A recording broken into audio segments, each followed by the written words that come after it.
Welcome back to my YouTube channel enjoy English with Bhavya ma'am. आज हम 9th standard की हमारी poem number 9 the snake trying by W.W.E. Rose करेंगे। Now who W.W.E. Rose was, ये कौन थे? ये एक बहुत ही बड़े कैनेडियन जियोफिजिस्ट थे एज वेल एज पोएट भी थे। इनके अंदर एक पैशन था नेचुरल वर्ल्ड को लेके, जो आपको इस पोएम में क्लियरली देखने को मिलेगा। सेकेंडली क्या था, ये ज़्यादा रिकॉग्नाइज पोइट में नहीं आते थे, ये one of the unrecognised poet थे और इन्होंने ज़्यादा कुछ नहीं लिखा। प्राइवेटली सिर्फ 2 ही बुक्स लिखी थी जो पब्लिश हुई थी, एक थी लेकॉनिक्स और सेकेंड थी सोनेट। ये हमने पढ़ा, जाना थोड़ा सा W.W.E. रोज के बारे में। Now look at the title the snake trying.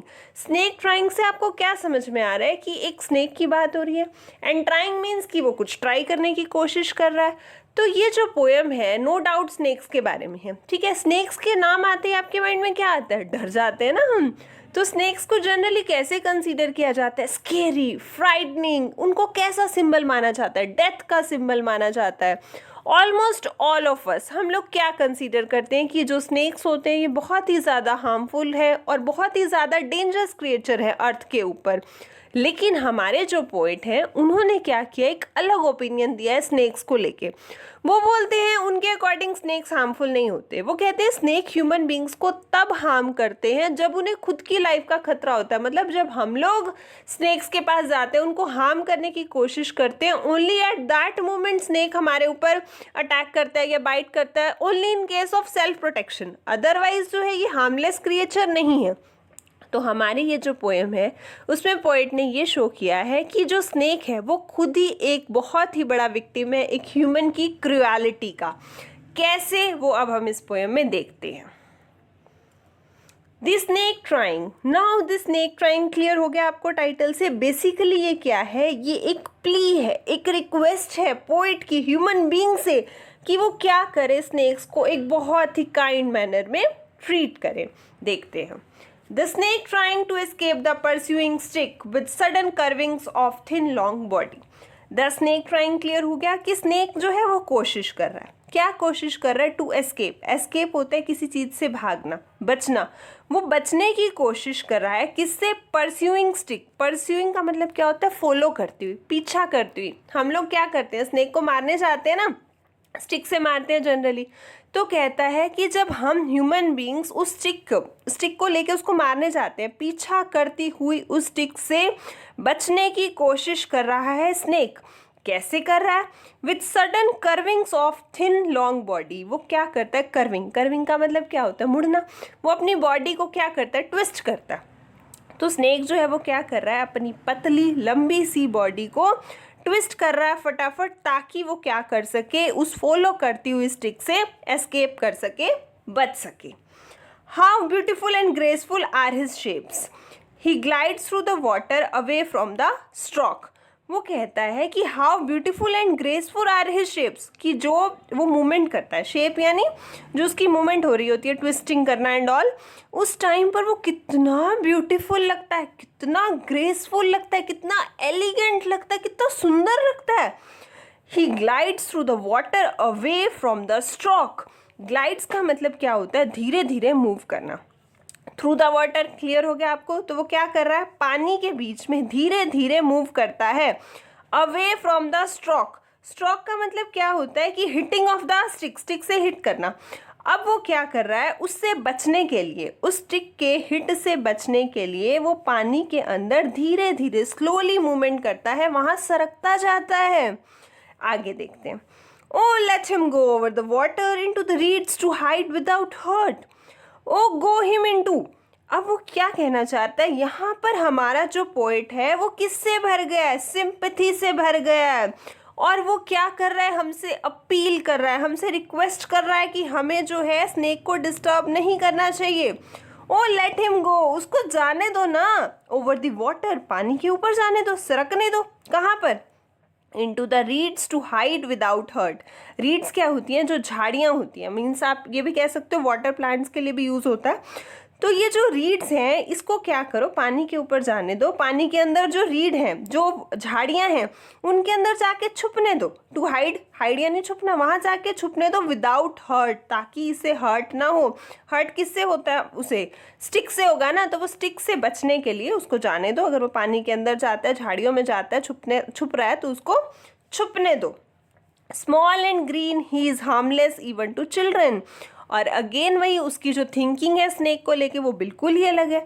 वो क्या कहता है पोइट की जो स्नेक है वो क्या है, छोटा सा तो है, ग्रीन कलर का है। He is harmless even to children, मतलब वो बच्चों को नुकसान नहीं पहुंचाएगा, वो बच्चों के लिए हानिकारक नहीं है। He will not even bite the childrens, this the poet is saying.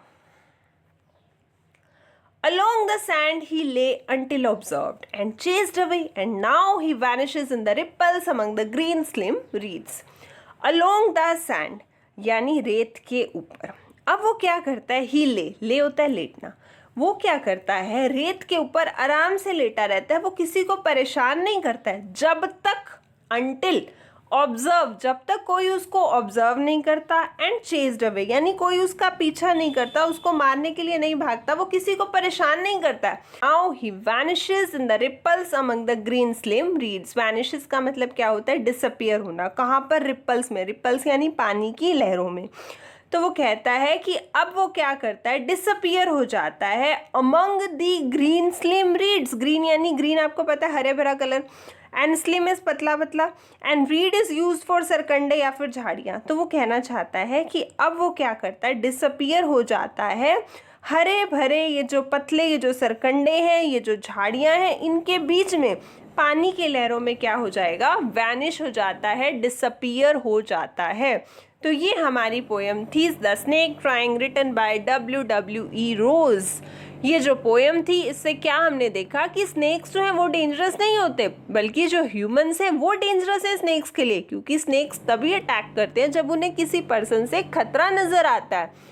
तो पोएम ने हमें एक बहुत ही डीप मॉरल लेसन भी दिया है, हम सब रीडर्स को इंस्पायर किया है कि हमें क्या करना चाहिए, सभी क्रिएचर्स के लिए एक बहुत ही सिंपैथेटिक और लविंग एटीट्यूड रखना चाहिए। पोएट ने हमें ये भी शो किया है कि there is a beauty in all creations of God, even in the curling and curving body of the snake. तो ये हमारी पोएम थी जिसमें हमने बेसिकली मेन थीम क्या देखी, क्रुएलिटी टुवर्ड्स एनिमल्स देखा, एंड हमें क्या करना चाहिए, हमारा जो इकोलॉजिकल बैलेंस है उसको मेंटेन करके रखना चाहिए। Now let's begin with the literary devices.